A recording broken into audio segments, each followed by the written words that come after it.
दोस्तों, मेरा नाम है अविनाश शेट्टी। मैं 2 महीने पहले रिसर्च कर रहा था, तो मैंने देखा कि जो डेटा स्टडी कर रहा था उसमें देखा कि 11 करोड़ लोगों ने डीमैट अकाउंट ओपन किया है।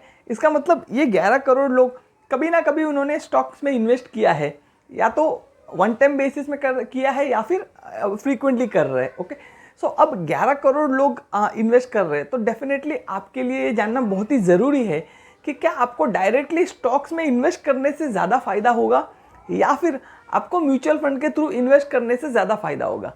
मैंने 1000 लोगों का डेटा स्टडी किया। मैंने जो क्राइटेरिया रखा था 1000 लोगों के डेटा में, ये रखा था कि कम से कम उनका जो इन्वेस्टमेंट है स्टॉक्स में वो 5 ईयर्स या उससे ज़्यादा हो।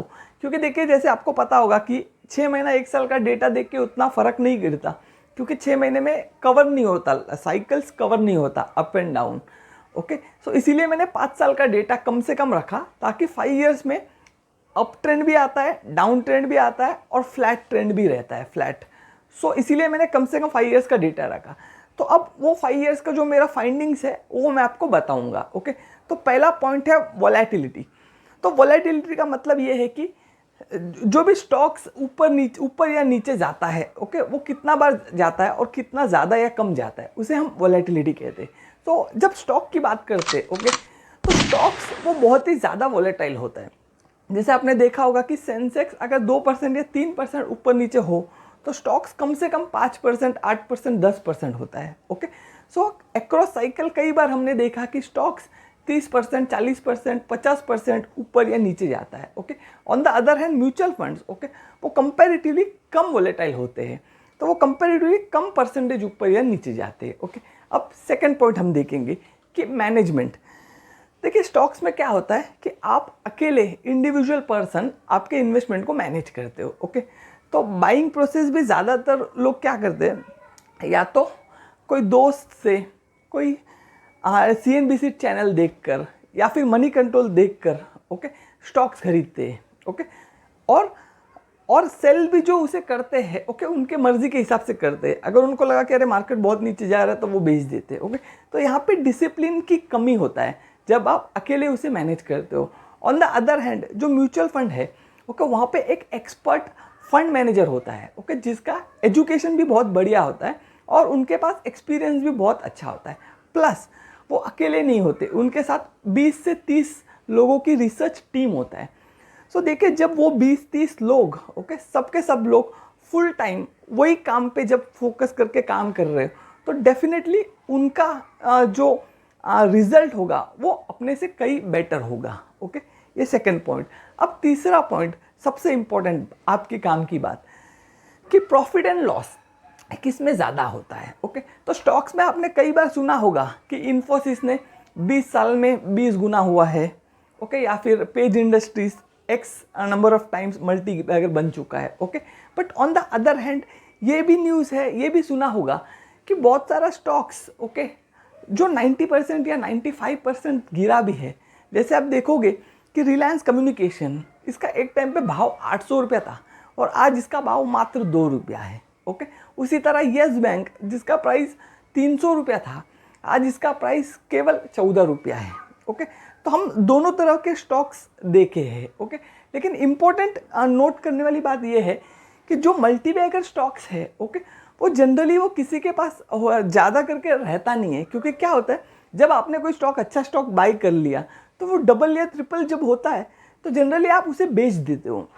ओके, आप 20 गुना होने तक वेट नहीं करते हो। Okay, but on the other hand जब आप कोई स्टॉक खरीदते हो, ओके, जैसे यस बैंक किसी ने 300 रुपये में खरीदा है, तो जब 300 का 200 हुआ तो वो उसे बेचता नहीं है। इनफैक्ट अगर उसके पास पैसा है तो वो उसे एवरेज करता है। तो 200 का फिर 100 हुआ तो और एवरेज किया, 100 का 50 आते आते उसके पास एवरेज करने का कैपेसिटी खत्म हो गया। ओके, तो अभी वो उसका प्राइस 90% डाउन है। ओके, तो ज़्यादातर लोग यही है कि एक ना एक स्टॉक में वो मार खाते हैं जहाँ पे वो 90%, 80% कैपिटल लॉस होता है। ओके, तो अगर मैं सबका जो 1000 की जो स्टडी किया है उसमें 1000 के 1000 लोगों का अगर डेटा आपको बताऊँ, 950 लोग ऐसे हैं जिनका जो ओवरऑल CAGR रिटर्न है वो 5% है। जी हाँ, सही सुना आपने, 5%, जो कि FD से भी बहुत कम है। ओके। बाकी जो 50 लोग हैं, 50 लोग, उनका जो रिटर्न है वो 8.5% है। ओके।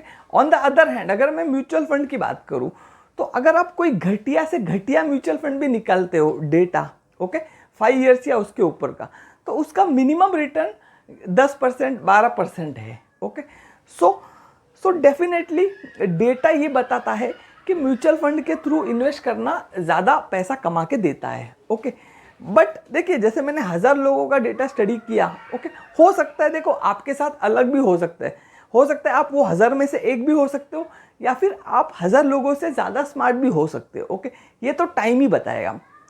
सो अब इम्पोर्टेंट क्वेश्चन आपका ये होगा कि क्या मुझे स्टॉक मार्केट में ट्राई करना चाहिए या फिर सिर्फ म्यूचुअल फंड में करना है। तो इसका सिंपल आंसर है कि देखो, ये आपके विल पर डिपेंड है कि अगर आपको लगता है कि नहीं, मेरे को स्टॉक मार्केट में ट्राई नहीं करना है या आप टाइम नहीं दे सकते, तो स्ट्रेट अवे आप पूरा पैसा जो है, जो एसेट एलोकेशन के हिसाब से आपका पैसा म्यूचुअल फंड के थ्रू डालना। ओके। लेकिन अगर आपके पास टाइम है, आपको सीखने की भी इच्छा है, तो क्या कर सकते हो, जो भी आप पैसे इन्वेस्ट कर रहे हो उसके 90% आप म्यूचुअल फंड में डालिए और 10% स्टॉक्स में डालिए। ओके। ऐसा आप 5 साल तक कीजिए। ओके। 5 ईयर्स के बाद आप डेटा निकालना।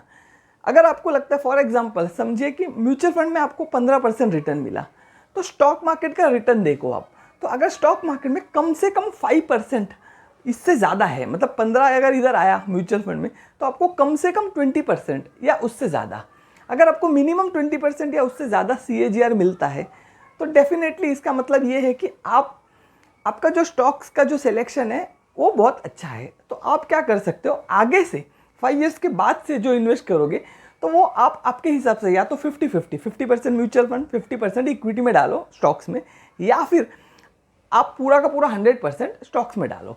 लेकिन अगर ऑन द अदर हैंड अगर आपका जो रिटर्न है वो म्यूचुअल फंड से इक्वल है या उससे कम है, तो इसका मतलब है कि डेफिनेटली जो म्यूचुअल फंड के फंड मैनेजर है वो लोग आपसे ज़्यादा अच्छे से मैनेज कर रहे हैं। सो इन दैट केस आपको ये करना है कि आपका जो पूरा पैसा है वो आपको म्यूचुअल फंड में इन्वेस्ट करना है। उम्मीद है कि ये मेरे वीडियो से आपका जो भी कन्फ्यूजन है, ओके, वो क्लियर हुआ होगा और आपको वैल्यूएबल लगा होगा। तो डेफिनेटली आप लाइक और कमेंट तो करने ही वाले हो। ओके। अगर आप मेरे चैनल में नए हैं तो मेरे चैनल को सब्सक्राइब ज़रूर करना। और एक इम्पॉर्टेंट बात, इस वीडियो को अपने उन सारे दोस्तों तक पहुंचाना जो ऑलरेडी स्टॉक्स मार्केट या म्यूचुअल फंड में इन्वेस्ट कर रहे हैं या करने वाले हैं। Thank you so much.